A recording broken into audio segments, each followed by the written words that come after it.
Well, what a beautiful tribute to the founding father of this remarkable organization, and definitely Ambassador Linowick's family members that are here with us tonight should be very, very proud of Saul's legacy. Thank you, Ambassador Shannon, for inspiring video. And now it is my great honor to introduce Her Excellency Laura Chinchilla. She is the former president of Costa Rica, who served from 2010 to 2014. Before that, President Chinchilla had a distinguished record of achievement as Vice President and Minister of Justice under Oscar Arias, and also as a member of the National Assembly from 2002 to 2006. Prior to entering politics, Laura Chinchilla worked as an NGO consultant in Latin America and Africa, specializing in judicial reform and public security issues. She has been a valued member of the Inter-American Dialogue since 2014 and is co-chair of the board of directors. So, ladies and gentlemen, it is truly my honor to welcome Her Excellency Laura Chinchilla.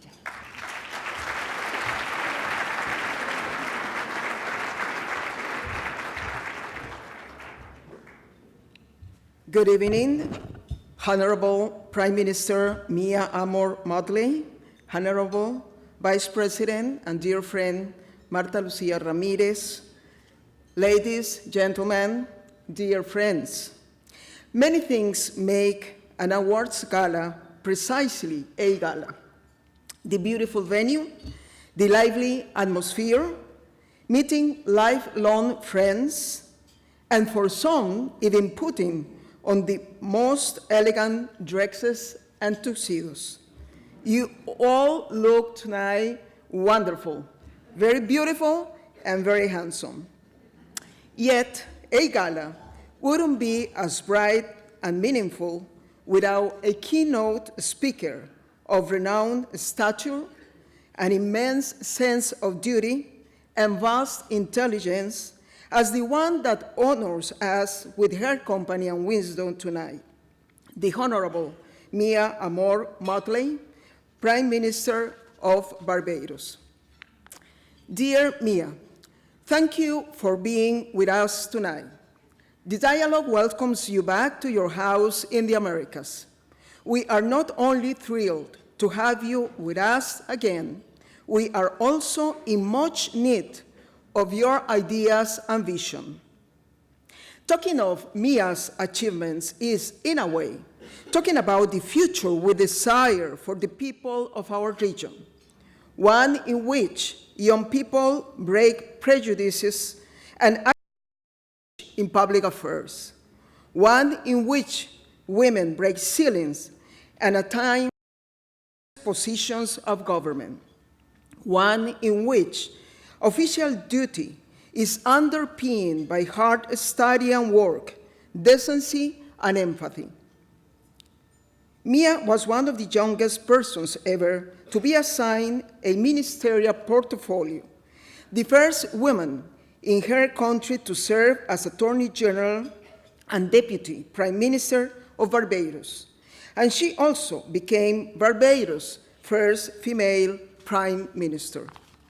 She is an attorney at law with a degree from the London School of Economics, specializing in advocacy, a barrister of the Bar of England and Wales, a member of the local Privy Council, and one of the youngest persons ever to become part of the Queen's Council in Barbados. She is also a great and inspiring speaking, and you will be confirming that soon.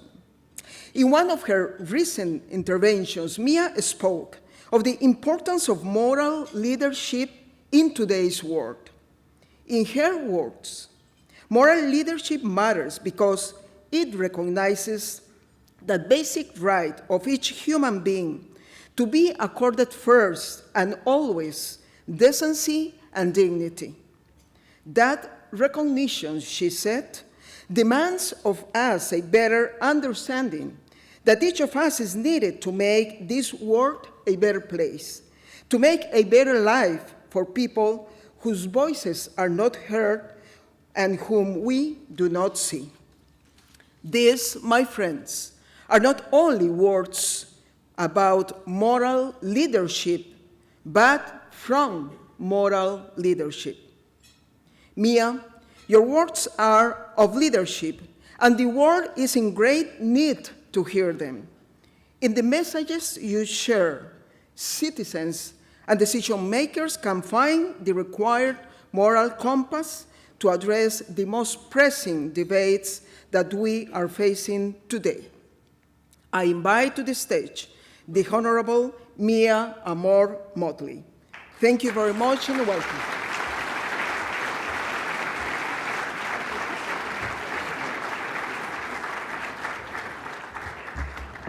Thank you very much, Madam Chair.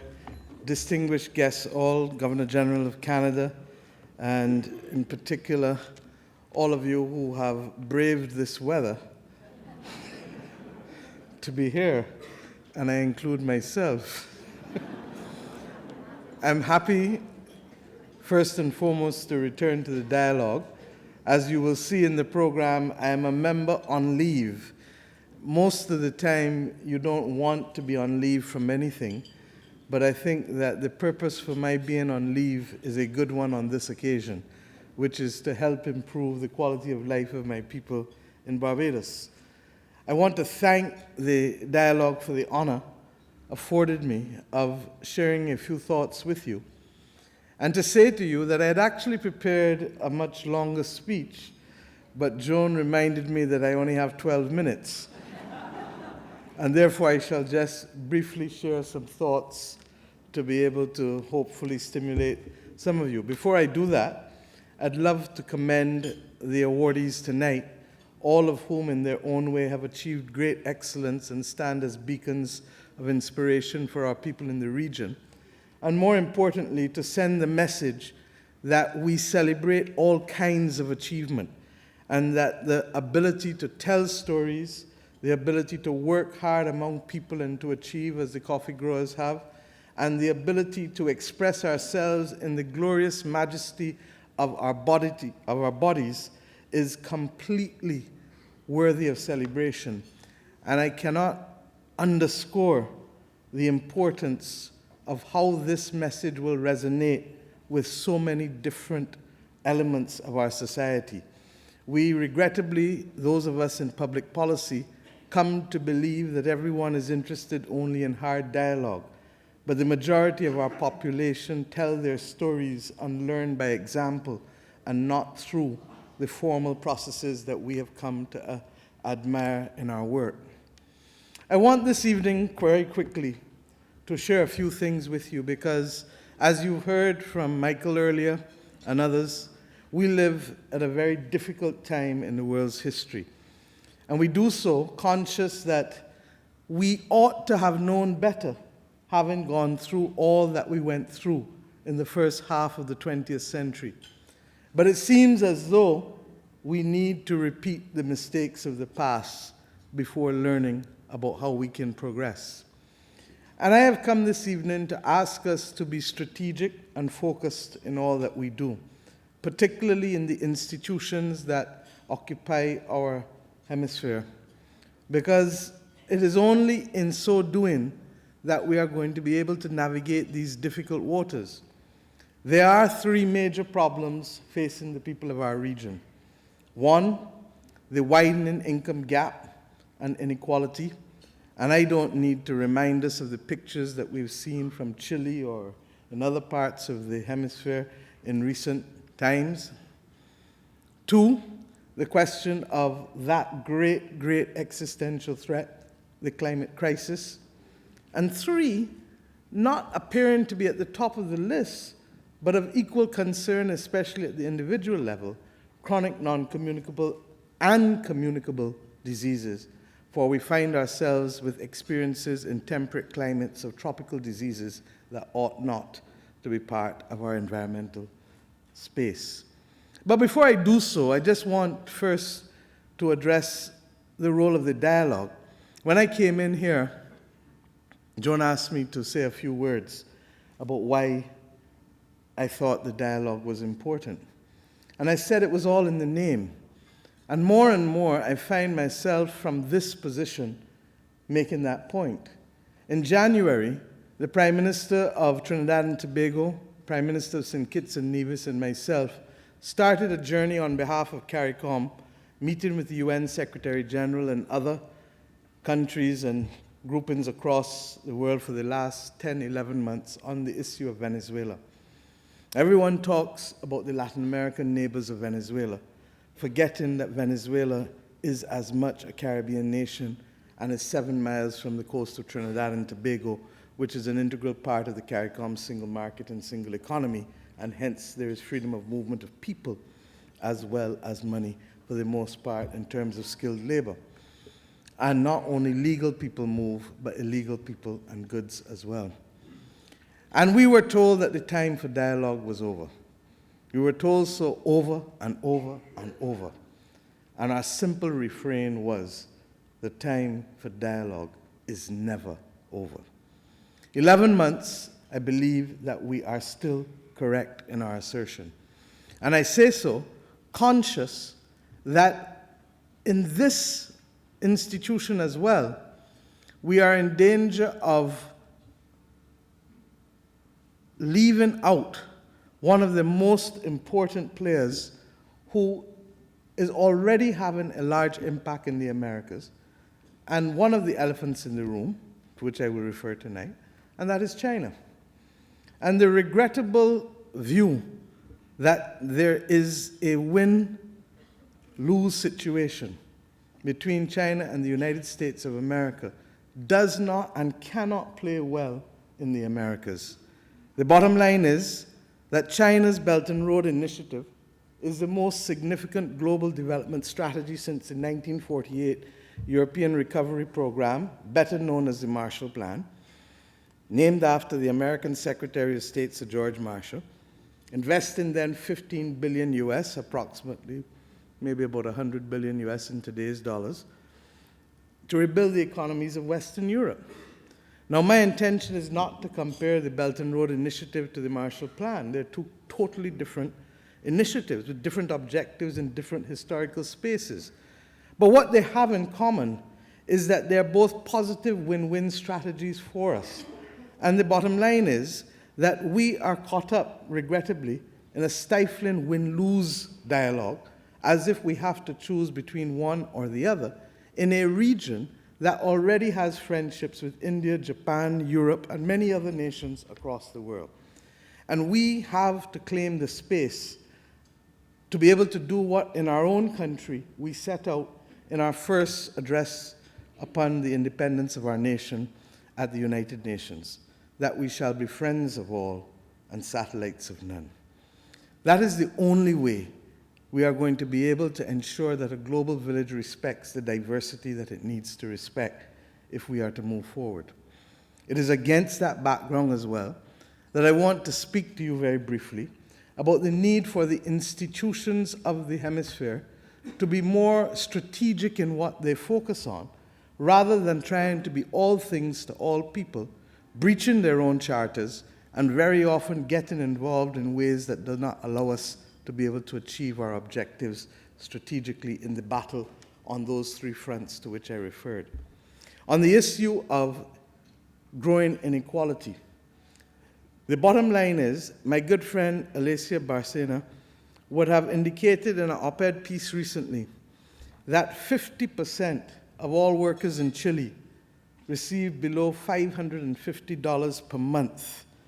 And this is in a country whose GDP per capita income stands at $25,000.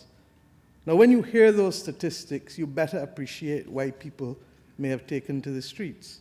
But it is not our role to become involved in the affairs internally of Chile, or indeed of any other country within the hemisphere.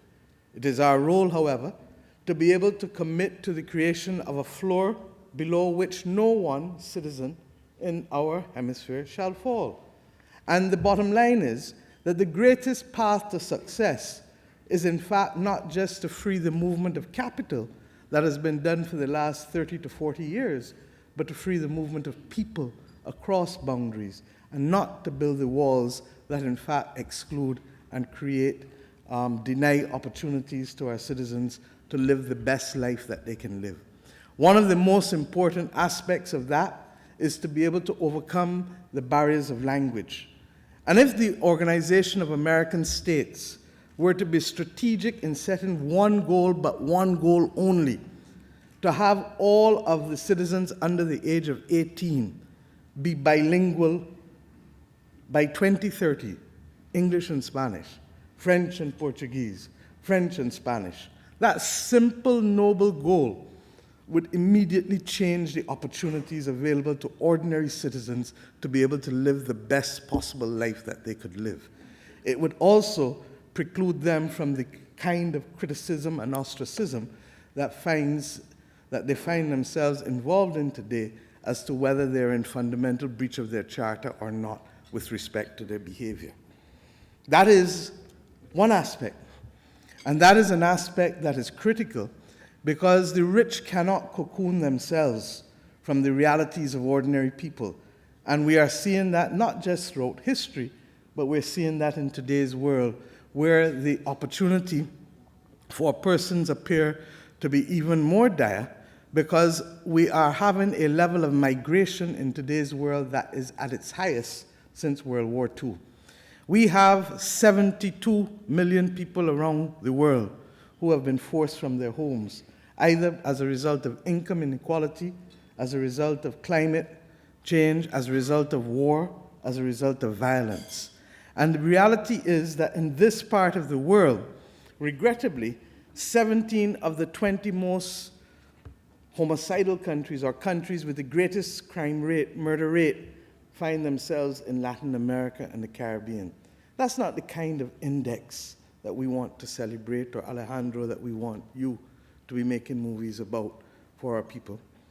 Equally, we find that we are responsible for 33% of all of the murders worldwide, but yet we only make up 9% of the world's population. Now, I used to practice criminal law, and I know for a fact that people, when invested with opportunity, find different ways of being able to defend it rather than to risk themselves or their families' lives. But I don't want to dwell on that because Joan is signaling me. And I have two other quick points that I want to make. One relates to the question of climate. And I've spoken so often on climate since assuming this job, that forgive me if I don't dwell on it tonight, but to simply say to you that it is unacceptable for us to have anyone still talk about a 2-degree target for climate change, because such a target literally means that coral islands, of which our region is full of them, will be literally affected in ways that will lead to massive climate refugees, a massive climate refugee crisis. And we do not accept that this is a problem beyond human ingenuity. When I come to the next point of chronic non-communicable diseases and the communicable ones, we begin to understand that mankind spends the money that they want to spend where they want to spend it. And it is possible for us to find a solution for climate crisis, but we don't want to be able to spend the time or to prioritize it. I have every confidence that over the next few years, the movement will galvanize. The problem will it be insufficient time for those of us who live on islands, and for those of us who have already seen the ravages of Irma and Maria and Dorian, all of whom have led to tens of thousands of people being left homeless and regrettably, in some instances, to the loss of life. The more insidious aspect of the climate crisis is found in the absence of our ability to be able to solve our groundwater problems throughout the entire hemisphere, our ability to deal with sargassum seaweed that is causing havoc on too many of our coastlines and thereby destroying the livelihood of people, fishermen, tourism entities, and normal villages and shops on the coastlines of our countries, and regrettably in the destruction of our coral reefs, which leads to more coastal erosion, especially for countries that largely have coastal economies.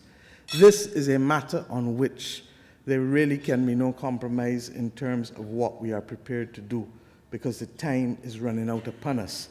And if we want to have a successful, stable neighborhood, it cannot be rooted in increasing the opportunity for climate refugees and people who have now to be displaced and human insecurity as a result of that displacement.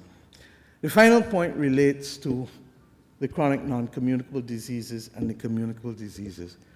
And the bottom line is that no matter how much we invest in our citizens, if we are not prepared to be able to defend their right to be able to sustain the quality of life and to fight the public health problems that go with the chronic non-communicable diseases in terms of the kind of lifestyle that we will have problems. And we will lose the investment that we make in our citizens. One of the difficulties is that all of our institutions in the region want to be all things to all people. I've already spoken about the role of the OAS. In my view, on matters pertaining to Venezuela or other matters pertaining to geopolitical stability, the United Nations continues with its Security Council to be the place where these matters ought to be discussed and resolved. And you will notice that even on Venezuela, the United Nations has respected its own charter.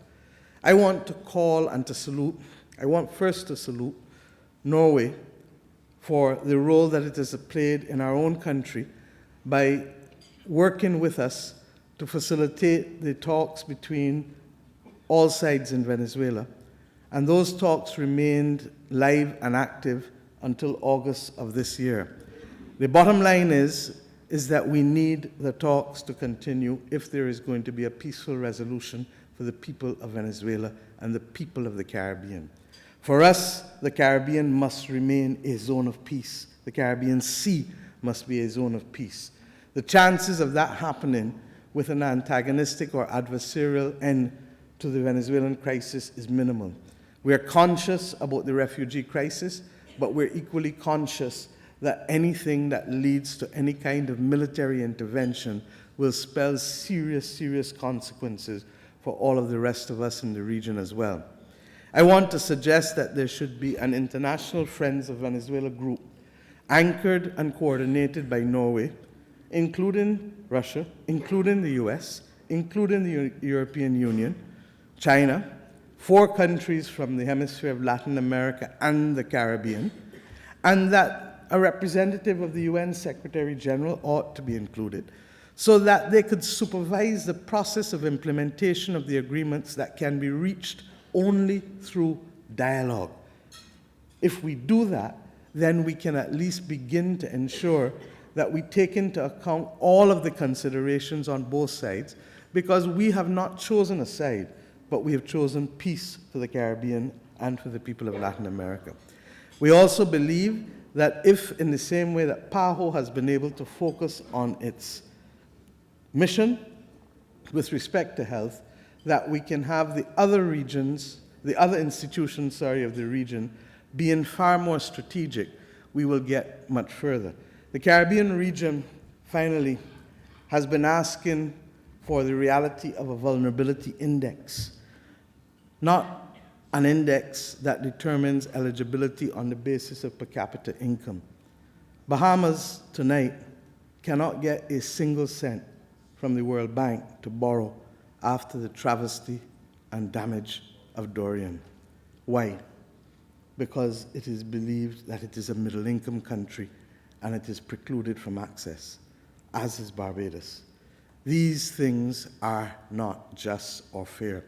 In circumstances where within 48 hours our reality can be totally toppled and we can move from dealing with qualitative issues in education to basic access to education and housing. Since 1989, the countries of the region have been calling for a vulnerability index. It has been ignored by the powers of the world.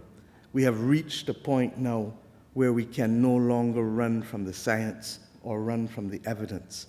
And we therefore hope that an inter-American dialogue will add its voice to that debate, which is absolutely critical, because entities ought to be assessed according to risk and not according to arbitrary mechanisms that determine per capita income, as we have seen in the example that I gave to you with Chile.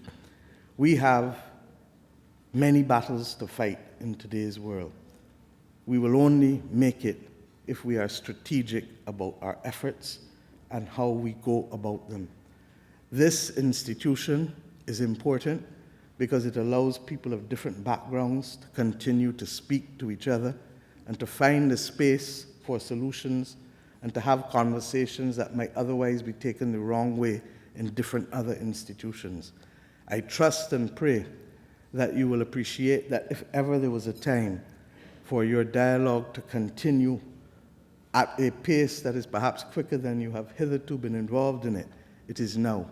I equally trust that you appreciate that we live in a global village, and to speak only to the Americas without the influence of those who now occupy the world and impact on the Americas would be to have too narrow a perspective that will not allow us to be successful in today's world.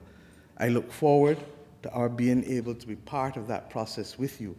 But above all else, I ask you to join us in the task to make our contributions strategic.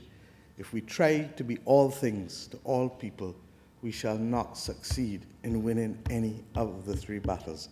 Thank you and congratulations again to all of you. Take care.